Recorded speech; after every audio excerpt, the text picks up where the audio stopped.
तर मित्रांनो, आज आपण पायाभूत चाचणी 2025-26चे गुण स्विफ्टचॅट ॲपवर कसे नोंद करायचे ते पाहणार आहोत. त्यासाठी तुम्ही प्ले स्टोअरमध्ये जा आणि स्विफ्टचॅट ॲप डाउनलोड करून घ्या. त्यानंतर ते ओपन करा. इन्स्टॉल झाल्यानंतर त्यामध्ये तुम्ही पॅटमध्ये जा. पॅटमध्ये गेल्यानंतर तुम्ही हे जे 4 बार दिसतात, ह्या 4 बार त्याला होम मेनू म्हणतात. त्यावर क्लिक करा तुम्ही. त्यानंतर होम मेनू इथं 4 बारवर केल्यानंतर होम मेनूमध्ये जा. त्याच्यानंतर तुम्हाला are you sure you want to go to home menu, please note if you go to the home menu any classroom progress or student performance that has not been saved will be lost. आता त्यानंतर बघा, तुम्हाला record परफॉर्मन्समध्ये जायचं आहे. त्यामध्ये तुम्हाला ज्या येतेचे गुण भरायचे आहेत ती येता सिलेक्ट करायची. त्यानंतर सब्जेक्ट 3 आलेले आहेत बघा. पायाभूतला 3 सब्जेक्ट असतात, first language, math, third language. त्यापैकी आपण फर्स्ट लँग्वेजचे गुण भरणार आहोत. त्यानंतर सिलेक्ट रिस्पॉन्स. फर्स्ट लँग्वेजमध्ये बऱ्याच लँग्वेज असतात, पण आपण मराठी फर्स्ट लँग्वेज ही चॉईस करणार आहोत. येस करा. त्यानंतर तुम्हाला विद्यार्थ्यांचा लिस्ट दिसेल. तुमच्या शाळेतील जे विद्यार्थी आहेत त्या विद्यार्थ्यांची लिस्ट तुमच्यासमोर येईल. त्यापैकी तुम्ही एक विद्यार्थी सिलेक्ट करून त्याचे गुण आपण भरणार आहोत. पहिला विद्यार्थी सिलेक्ट केला.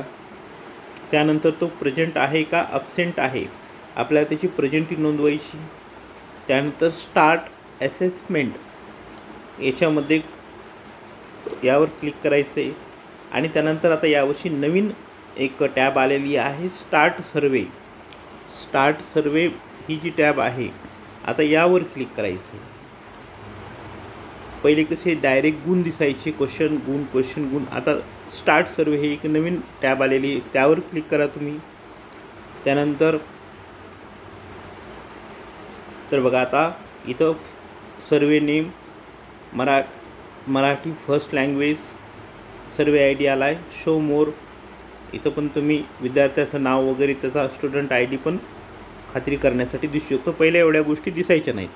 त्यानंतर क्वेश्चन 1मध्ये तिला किती मार्क भेटले तुम्ही ते अध्ययन निष्पत्तीनिहाय व प्रश्ननिहाय गुणनोंद तक्ता जो आहे त्यावरून आपण प्रश्न क्रमांक, निर्धारित गुण आणि प्राप्त गुण यावरून आपल्याला हे गुण भरायचे आहेत. क्वेश्चन नंबर 1ला 4 गुण भेटलेले आहेत. आपण 4 सिलेक्ट करायचे आहेत. सेव्ह आणि कंटिन्यू हा नवीन ऑप्शन आला. क्वेश्चन 2 आला 4, save continue. Question 3, 4, save continue. Question 4, save continue. Question 5, 3, save continue. असं करत जायचं. आणि इथं एक आता नवीन ऑप्शन आला आहे की तुम्ही मागच्या जर एखादं चुकून जर मागच्या क्वेश्चनचे मार्क जर चुकीचे भरण्यात आले तर ते मागं पण तुम्ही जाऊन पाहू शकता की 5 नंबर क्वेश्चन आपण काय भरला आहे, 6 नंबर 7 नंबर क्वेश्चन काय भरणार, मागे पुढे करून तुम्ही पाहू शकता. त्यासाठी इथं तुम्हाला ॲरो दिले आहेत बघा, हे मागे जाण्यासाठी, हे पुढे जाण्यासाठी. ओके. तर बघा 6 नंबर क्वेश्चन आपण 6 नंबरचे 3, save and continue. 7, 3, save and continue. 8, 2, save and continue. 9, 5, save and continue. 10, 0, save and continue केल्यानंतर आता do you want to submit your response and continue to chat. आता इथं आपली क्वेश्चन संपले. तिथं कन्फर्म केलं की त्या विद्यार्थ्याची माहिती कम्प्लिटली अपलोड झालेली आहे. बघा, त्या विद्यार्थ्यासमोर कम्प्लिटेड असं आलेलं आहे. अशा पद्धतीनं तुम्ही एका विद्यार्थ्याचे मार्क भरू शकता. एक विषय कंप्लीट झाल्यानंतर पुन्हा ह्या 4 बार जे दिसतात त्यामध्ये तुम्ही जाऊ शकता आणि पुन्हा होम मेन्यूमध्ये जाऊन क्लास सिलेक्ट करून पुन्हा सब्जेक्ट सिलेक्ट करून पुन्हा दुसऱ्या सब्जेक्टचे पण भरू शकता. पुन्हा तुम्ही असं होम मेन्यूमध्ये जाऊ शकता. पुन्हा यस करा. पुन्हा इथं क्लास सिलेक्ट करून पुन्हा एका विद्यार्थ्याचं दुसरा सब्जेक्ट पण आपण भरू शकतो.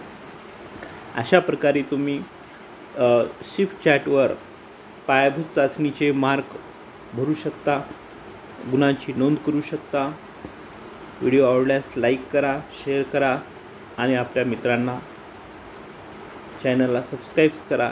एज्युकेशनल अपडेट्स आणि एज्युकेशनल टेक्निकल अपडेट्स या चॅनलवर आपल्याला वेळोवेळी भेटत राहतील.